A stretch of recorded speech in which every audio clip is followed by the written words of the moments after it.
के चरणों में कोटि कोटि प्रणाम। Very very thankful to Guruji Maharaj, very grateful in shukrana today and always. और सत्संग का मौका बख्शने का बहुत बहुत शुक्राना Guruji Maharaj. And thank you and Jai Guruji to everyone who has joined in. Guruji Maharaj की बड़ी बड़ी कृपा है कि हम लोग हमें वो इतने अनंत मौके देते हैं कि हम उनके गुणगान गा सकें। इतने प्यारे हमारे भोले शंकर गुरुजी महाराज कि वो हमें हर दिन अपनी प्रेजेंस फील कराते हैं।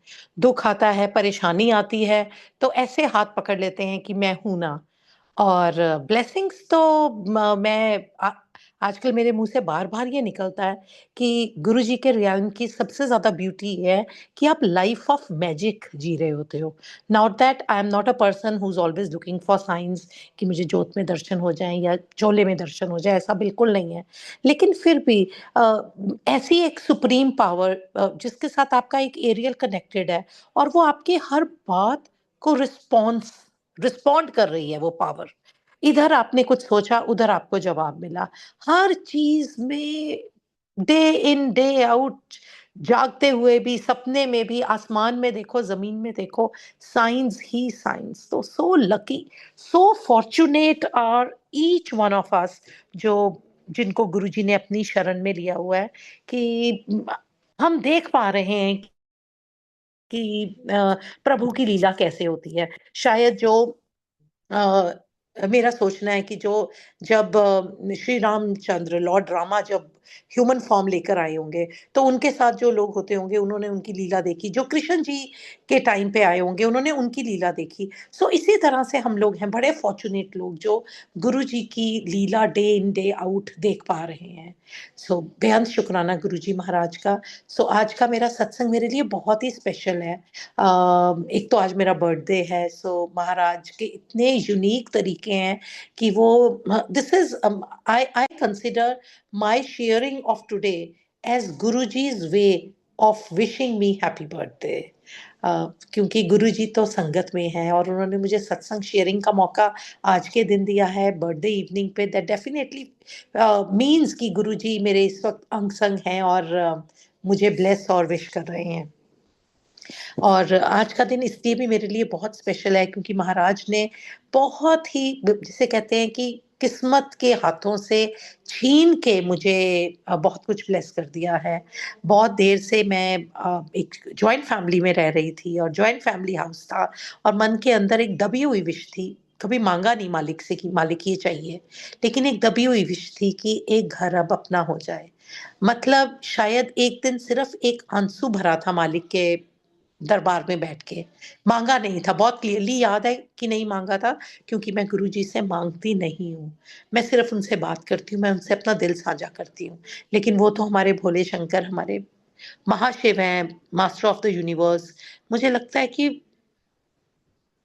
अभी बात मुंह से निकली भी नहीं होती और वो तथास्तु कह देते हैं। सो गुरुजी ने बहुत मिरेकलसली मुझे एक नहीं, मुझे दो घर बख्शे। आई ऑलवेज वांटेड कि मेरे पास, मैं खुद इतनी बड़ी जॉइंट फैमिली में हूँ, एक घर मेरे पास मेरे लिए हो और एक घर मेरे पास मेरे बच्चों के लिए हो। तो गुरुजी ने, और मेरे में बहुत दुविधा थी, मैंने एक घर लिया कि कैसे होगा, कैसे कर पाऊंगी मैं ये, कि मैं जाऊंगी या बच्चे जाएंगे, कैसे होगा। तो महाराज ने इतनी कृपा दिखाई कि अभी मेरी फर्स्ट हाउस की डील खत्म हुई और मुझे सेकंड घर की ऑफर आ गई। और वो आसान नहीं था, ऐसा नहीं था कि बहुत मेरे आसपास बहुत पैसा है या कुछ है, मुझे भी वर्ल्डली मुश्किलें थी। पर महाराज कैसे कर देते हैं ये आप सब जानते हैं कि पता ही नहीं चलता। सत्संगों में हम सुनते हैं, लेकिन मैंने तो जी के देखा है कि कैसे महाराज हर चीज का अरेंजमेंट कर देते हैं। और जब मेरे सेकंड घर की डील हुई, क्योंकि मेरा बेटा ना अकेले जाने को तैयार था ना मुझे जाने दे रहा था, तो मुझे समझ नहीं आ रही थी कि एक घर में हम कैसे जाएं। और जब महाराज ने सेकंड घर ब्लेस किया और मैंने वो डील साइन की उस घर की, तो इतने में मैं अभी महाराज से बात कर रही थी कि गुरुजी क्या ये फैसला ठीक है? क्या ये आपने किया है? मुझे तो एक घर का समझ नहीं आ रहा था, आपने 2 कर दिए हैं। डेफ़िनिटली गुरुजी या आपने कोई मैजिक वॉन्ड चलाई है। और ये अभी मैं सोच ही रही थी और मैंने फाइनल पेपर्स में साइन किए, तो इतने में मेरे एक फ्रेंड्स पुणे से आए हुए थे, उनकी मुझे कॉल आती है कि हमें आज अपनी वापस बस पकड़ के हमने कहीं जाना है और हम अपने एक फ्रेंड्स के घर पे हैं। क्या तुम हमें लिफ्ट दे सकती हो, राइड दे सकती हो? हमें यहाँ से पिक करके तुम एक और जगह कहीं उतार दो। तो I was winding up that meeting, तो मैंने कहा मैं आती हूँ। और मैंने वो साइन किए सेकंड घर के और मैं चल पड़ी और रास्ते में मैं गुरुजी से बात कर रही हूँ कि गुरुजी ये आपने ही किया है ना? ये तो मेरे बस की बात ही नहीं थी। ना मेरे रिसोर्सेज़ के बस में था ये, ना मेरी सोची थी यहाँ तक कि ये हो सकता है कि घर 2 भी लिए जा सकते हैं। ये कैसे हो गया गुरुजी? और ये सोचते-सोचते मैं जा रही हूँ और जहाँ का एड्रेस मुझे मेरे फ्रेंड्स ने दिया हुआ, वहाँ जाके मैं गाड़ी पार्क करती हूँ। और जिस घर का उन्होंने मुझे नंबर बताया था, मैं वहाँ खड़ी हूँ और मैं देख रही हूँ, वहाँ लिखा हुआ है गुरु कृपा। तो मुझे देख के बहुत अच्छा लगा और मैं सोचती हूँ एकदम कि अच्छा मैं भी घर बनाऊँगी ना तो मैं नाम रखूँगी गुरु कृपा। और माइंड में अभी गुरुजी से बातें चल रही हैं कि ये सेकंड घर हुआ कैसे? क्या गुरुजी आपने किया है? या मैं हेस्टी डिसीज़न ले गई हूँ? मुझे ये भी डर लग रहा था, कहीं मैं हेस्टी डिसीज़न तो नहीं ले गई, ऐसे ही डबल एक्सपेंस कर दिया या महाराज ये आपकी लीला है?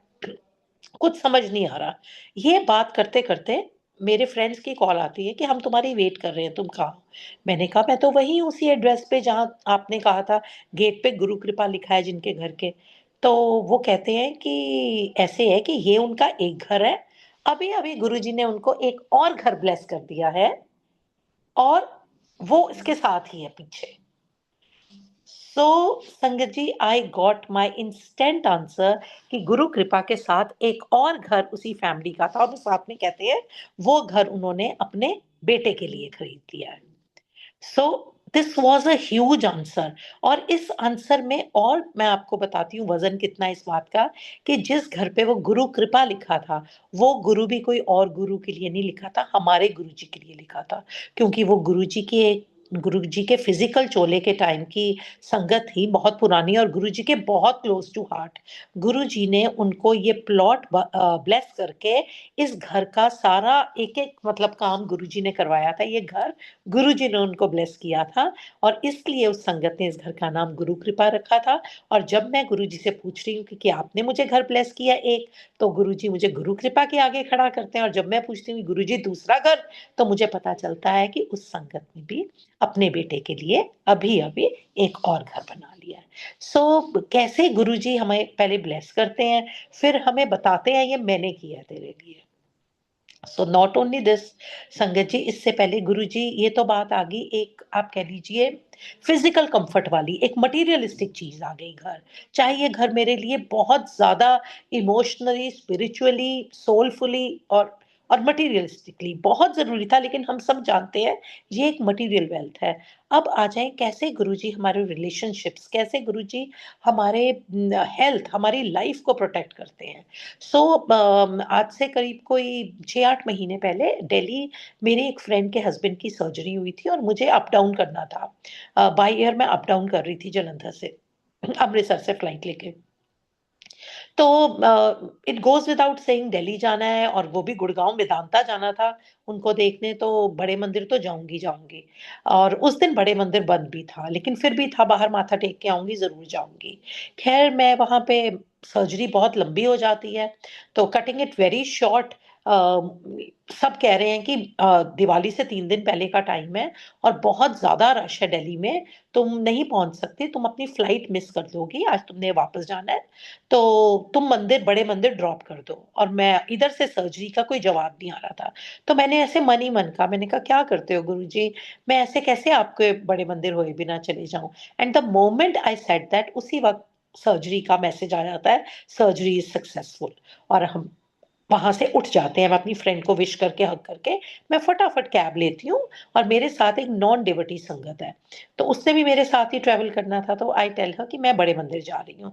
तुमने आना है आ जाओ, नहीं तो तुम एयरपोर्ट मुझे मिल जाना। कहती नहीं, I will go with you. वो मेरे साथ आ जाती है और बहुत वो मतलब टोटली एंटी एंटी मतलब हमारे फेथ के।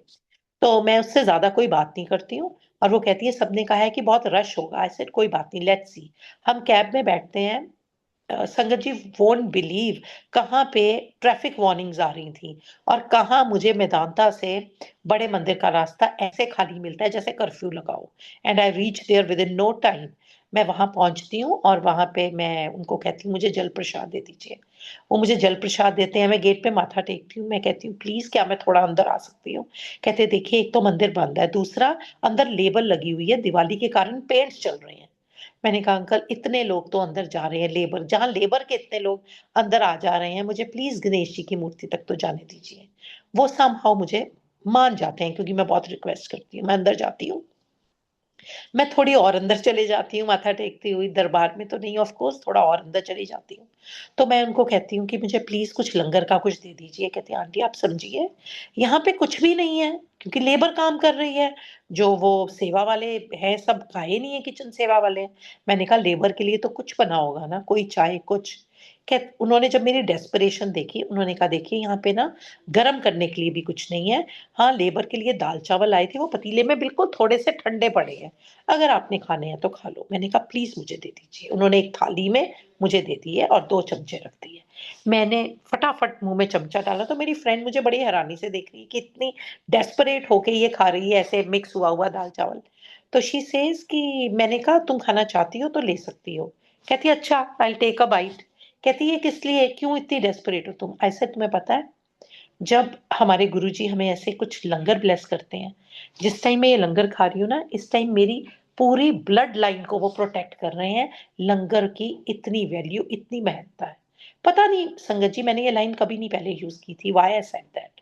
और मैं उसको कह देती हूँ हम वो दाल चावल खत्म करते हैं, हम वापस सीधा एयरपोर्ट पहुंचते हैं, एयरपोर्ट से मैं फ्लाइट लेती हूँ अमृतसर की, अमृतसर से जलंधर, और ये रात को मैं कोई 1:30 बजे पहुंचती हूँ।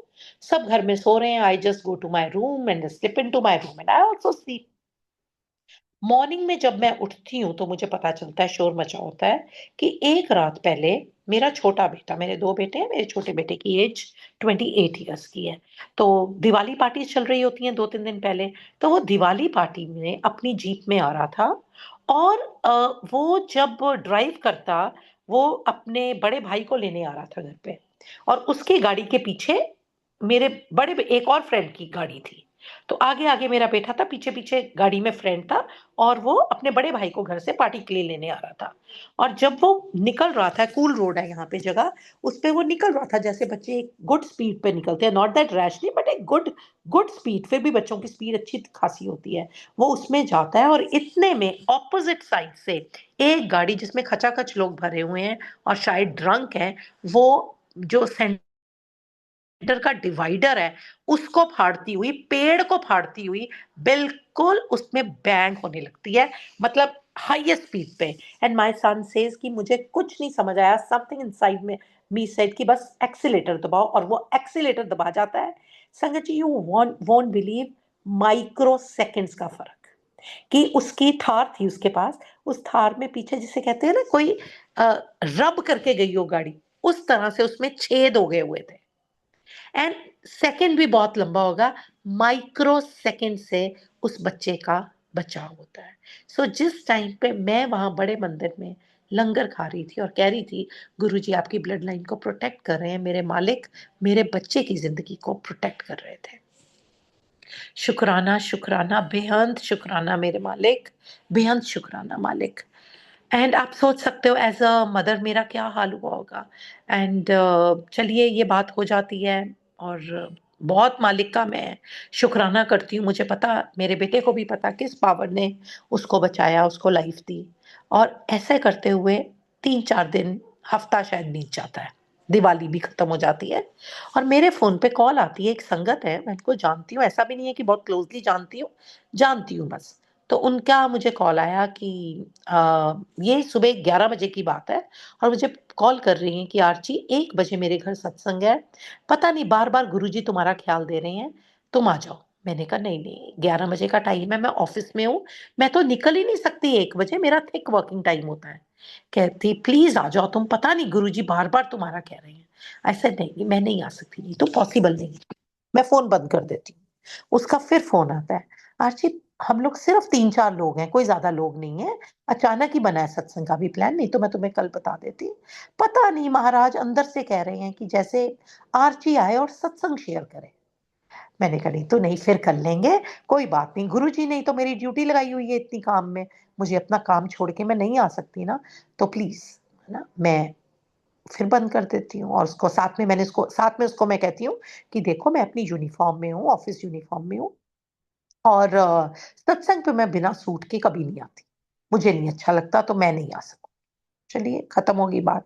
थर्सडे था उस दिन, और वो इतना कुछ मेरे कहने के बाद फिर मेरे फ़ोन पे टिंग टिंग होती है, वो लोकेशन भेजती है और साथ में लिखती है प्लीज़ कम। और मैं ऐसे ही ना बैठी फ़ोन उठाती हूँ, मैंने कहा क्या कर रही है नीतू? मुझे इसका घर तो पता ही है ना? कोई इतनी कोई टफ वो लोकेशन नहीं, मैं इसके घर गई हुई हूँ सत्संग के लिए भी पहले और वैसे भी, तो ये लोकेशन क्यों भेज रही है मुझे? और जैसे ही संगत जी मैं फ़ोन उठा के अपने में कह रही हूँ, ये लोकेशन क्यों भेज रही है मुझे? सडनली मुझे स्ट्राइक करता है, ओह माय गॉड! ये वही तो लोकेशन है जिसके आगे मेरे बेटे का उस दिन एक्सीडेंट होते-होते बचा था।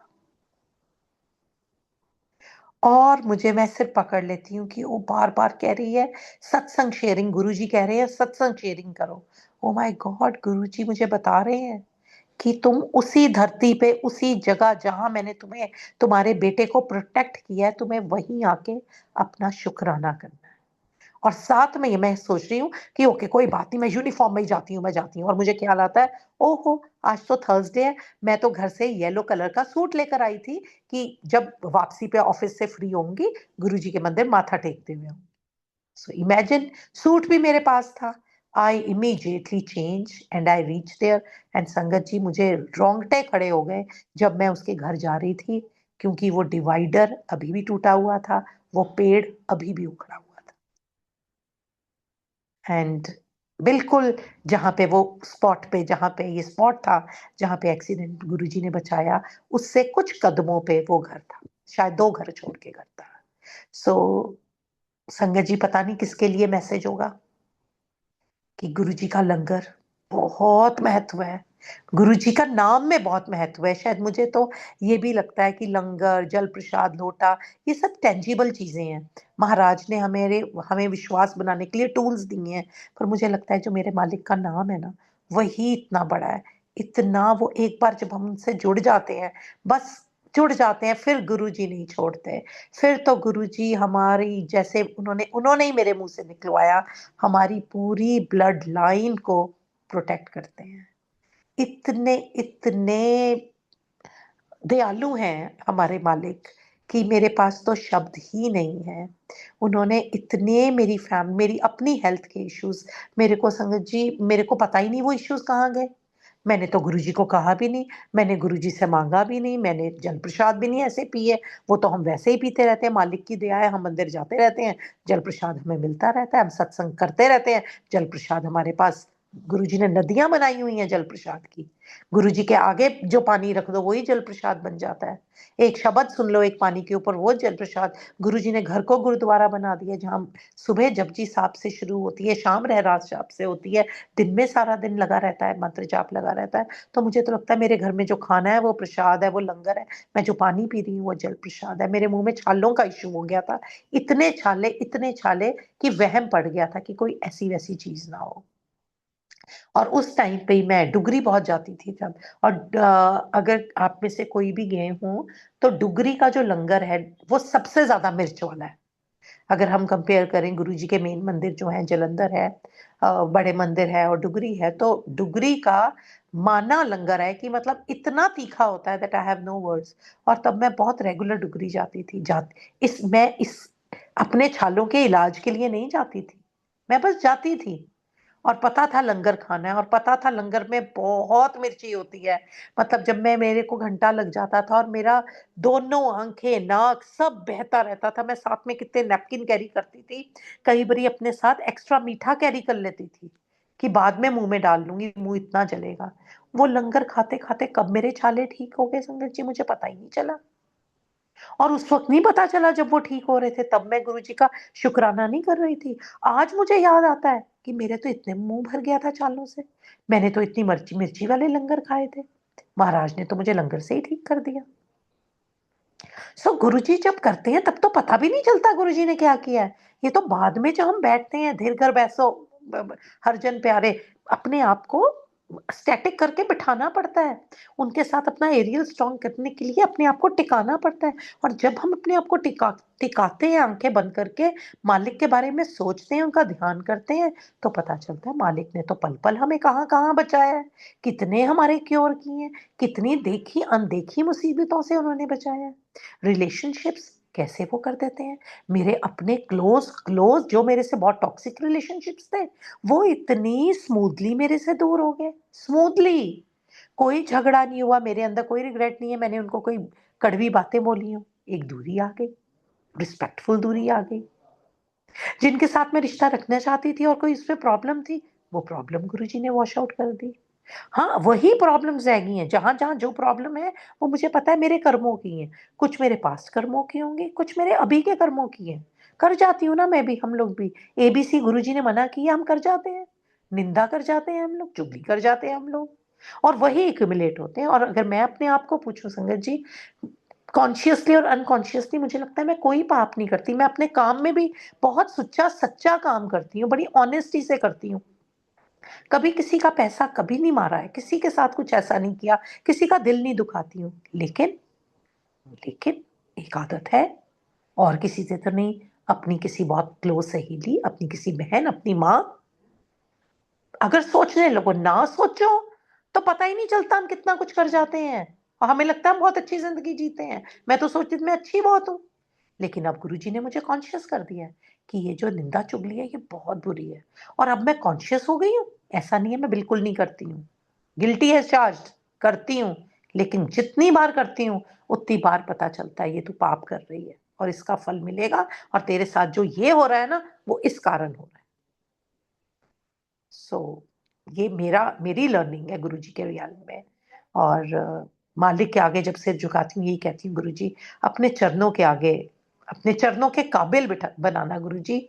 सिर तो झुका लेती हूँ आपके चरणों में, लेकिन उसके काबिल हूँ कि नहीं पता, नहीं हूँ, नहीं हूँ। कई बातें ऐसी कर जाते हैं हम लोग कि बाद में बहुत बुरी फीलिंग आती है कि मालिक ये नहीं करना चाहिए था, पर ह्यूमन, इतनी इतने छोटे ह्यूमन हैबिट्स है ना ये, इतनी छोटी, बुरा हमें लग जाता है, ईगो हमें आ जाती है, किसी की पीठ पीछे बात हम कर लेते हैं, और वही पाप बन के वो कर्म तंग करते हैं।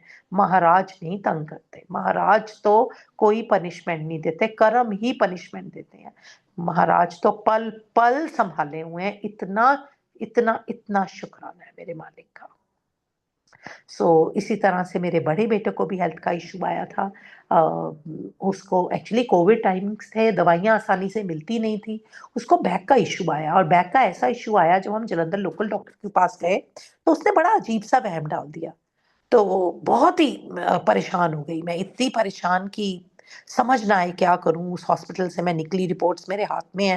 एंड मेरी एक और फ्रेंड है, उसका brother is a very very leading orthopaedician in Delhi, लेकिन कोविड के कारण ऐसे अपॉइंटमेंट मिलना जुलना हो नहीं पा रहा था। तो मैंने कहा मैं कैसे पहुंचूं उस तक, मैं उसको रिपोर्ट्स दिखाना चाहती हूँ, ये सारी एमआरआई की एंड ऑल, और मैं परेशान हूँ, और बहुत, मैं और मेरे हस्बैंड है अपसेट हैं। और हमने सत्संग लगा के बैठ गए हम लोग। हमारे पास एक ही तरीका है हर परेशानी का, कि सत्संग लगा लो। और साथ में मेरी एक फ्रेंड का मुझे कॉल आ जाता है कि वो कल मैं दिल्ली जा रही हूँ, उसी डॉक्टर से मेरी अपॉइंटमेंट है, महीना पहले की ली हुई है, तो आके तुम्हें। और मैं उसको कहती हूँ क्या तुम ऐसे रिपोर्ट्स दिखा सकती है, कहती व्हाई नॉट। एंड इमेजिन, मैं सोच रही हूँ आंटी कि आपकी आवाज बहुत स्लो आ रही है। अब ठीक है अंकल? हाँ जी। हाँ जी। और मैं सोच रही हूँ कि कैसे होगा, मैं कैसे दिल्ली पहुंचूंगी, दिल्ली जाना आसान ही नहीं है, कोविड का टाइम था, और अपॉइंटमेंट कैसे मिलेगी, कोई चारा नहीं नजर आ रहा था। और 24 घंटे भी उस एमआरआई को नहीं हुए हैं, रिपोर्ट्स उस डॉक्टर के टेबल पे पहुंच जाती हैं, और वो डॉक्टर दवाई बता देते हैं। अब इश्यू आ जाता है कि वो दवाई वहीं से मिलनी है, मैक्स से। ठीक है जी।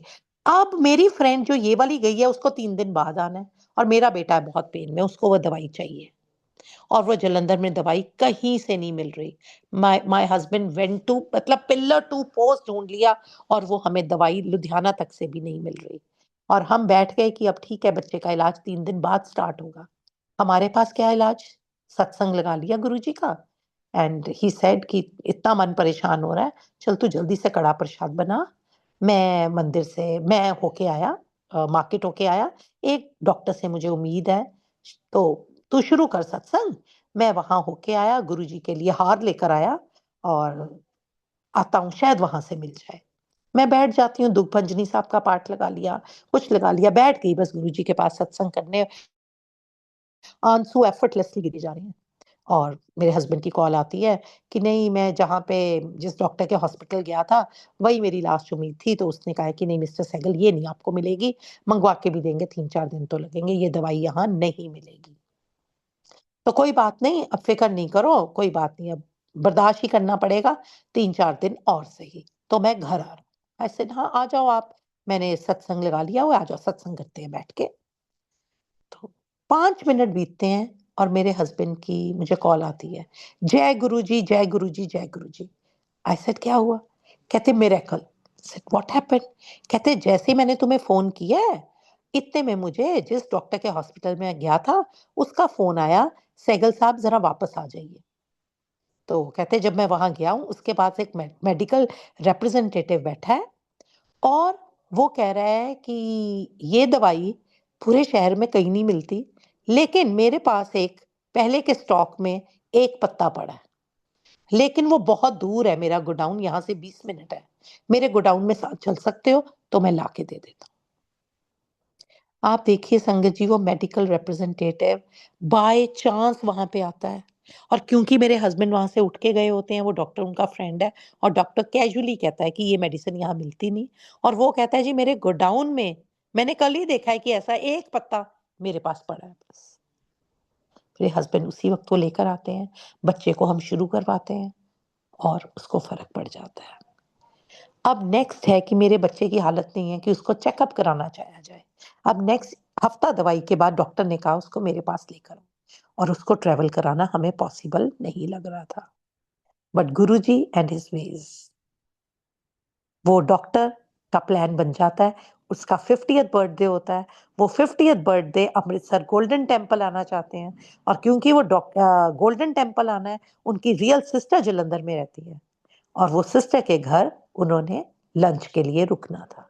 और वो सिस्टर मेरी फ्रेंड है। उसको जब मैंने कहा कि समझ नहीं आ रहा कैसे बेटे को लेके जाऊं दिल्ली, इसका अभी ये ट्रेवल नहीं कर सकता, और वो मेरी बात सुन लेती है, वो भी क्या कहे। और 4 दिन बाद उसकी कॉल आती है, टार्ची कमाल ही हो गई, तुम डॉक्टर पास नहीं जा सकते ना, डॉक्टर तुम्हारे पास आ रहा है। कौन कर सकता है गुरु जी?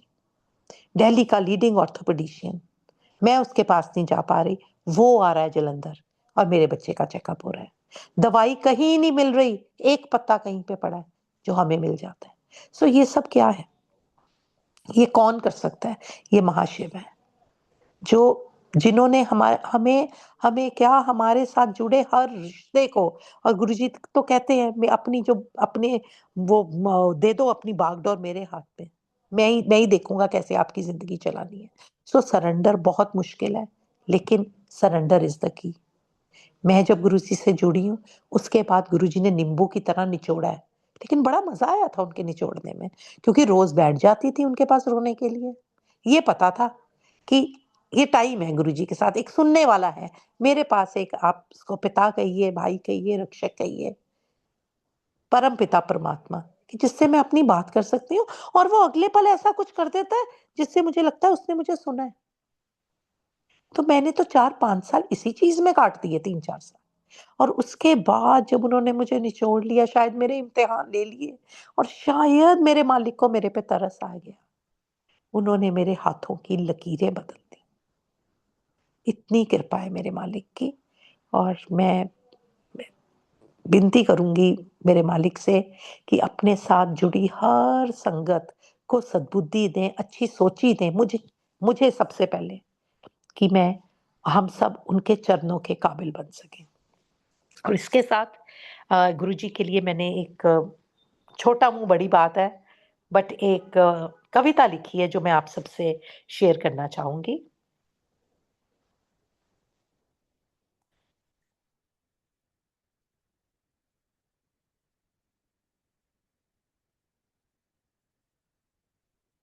हम्म, इस कविता का टाइटल है गुरुजी आप ही तो भगवान हो।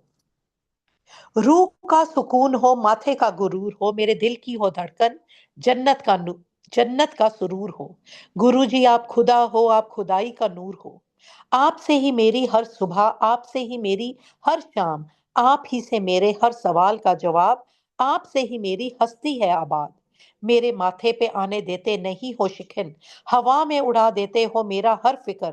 जब भी लगता है लगी हूं मैं डगमगा, झट से उंगली थाम कर कहते हो मैं हूं ना। ओ मेरे शहंशाह, ओ मेरे परवरदिगार, कैसे निखारी मेरी हस्ती, कैसे कर दी है आपने मेरी रूह तक सवार। आपके पाँव की जन्नत मेरी में पूरी होती है मेरी हर मन्नत। गुरुजी आपका घर ही तो है मेरे स्वर्ग की चौखट। बेअंत बेइंतहा बेशुमार बेमिसाल बेहद हो। गुरुजी आप राम रहीम यसु नानक, आप ही तो महाशिव। गुरुजी आप ही तो रब हो।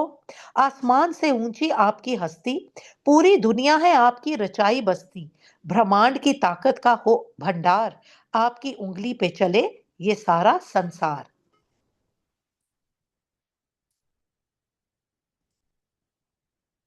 आपकी सूरत में है सूरज चांद सितारे, आपकी मुस्कान से ही तो करते हैं अटकेलियां ये सारे। आप हो आसमान समान विशाल मूरत, मैं इस धरती पे एक छोटा सा तिनका अंकुरित। वजूद नहीं है कोई मेरा, हूं मैं बहुत मामूली, दे सकूं आपको कोई सौगात, नहीं है गुरुजी मेरी इतनी औकात। फिर भी गुरुजी जब भी आपके फिर भी गुरुजी जब भी आपके स्वरूप के पास से गुजरते हुए फुसफुसाकर कहती हूँ एक बच्ची की तरह, मेरे पिता। आप मन मन मुस्कुराकर कहते हो आ सांस ले ले मेरे पास बैठ जा। मैं कहती हूँ ये काम कर रहा हूँ वो कर रहा हूँ, बाद में आराम से मिलते हैं। आप साथ ही उठकर कहते हो सुन बेटा काम अच्छे से करना, फर्ज बखूब निभाना, चल मैं साथ चलता हूँ, दोनों मिलकर करते हैं। सर पे कड़कती धूप, पांव तले गरम रेता, ये जीवन है रेगिस्तान। ऐसे में गुरुजी आप ही तो शीतल स्वदल, आप ही तो हो घने तरुवर की छांव। आपके आंचल में आकर मिलता है मुझे माँ का मातृत्व, आपके सीने से लगकर पाती हूँ मैं पिता की हिम्मत। गुरुजी एक ही जन्म में कर दिए आपने मुझ पर कितने उपकार। आप, अब तो मैं भी खुद से करने लगी हूँ प्यार। हर भूल की मांगते हुए क्षमा, खता ना करने का लेती हूँ प्रण। शीश झुकाकर करती हूँ नमन, और नाक रगड़ कर करती हूँ गुरुजी आपको दंडवत प्रणाम। दिखा दिया जो आपने नेक जिंदगी जीने का तरीका, सिखा दिया आपने रूह को तराशने का सलीका। जन्म जन्म शन शन आपका अनंतम शुक्राना है। गुरुजी कह जो देती हूँ आपको पिता, आपका तो ये जग दीवाना है। दिन को देते हो रोशनी, रात को चांदनी, फूलों को देते हो महक और पानी में रागिनी। गुरुजी आप माँ हो, पिता हो, बंधु हो, सखा हो। गुरुजी आप प्रेम हो, आत्मा हो, आप ग्रंथ हो, आप गुण हो, आप ज्ञान हो। ओ सृष्टि के पालनहार, गुरुजी आप ही तो भगवान हो। जय गुरु जी, जय गुरु जी, जय Guru ji. Thank you Karan uncle, thank you very much for this blessed opportunity. अनंतम शुक्राना मेरे मालिक, सत्संग की घड़ियां बख्शने का। Thank you. जय गुरु जी अंकल।